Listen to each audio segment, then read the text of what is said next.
ano ba ka dyan? Pinili mo yung hamster eh. O, 1, 2, 3. Parinig pa ng hamster version ni 3, 2, 1. Tweety tweet.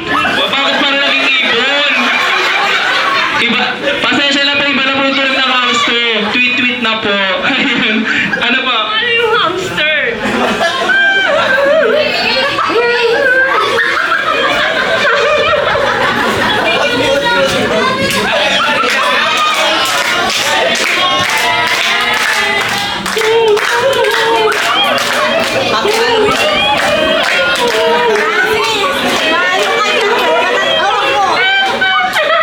Sige na, mami. Gigigil ako sa'yo.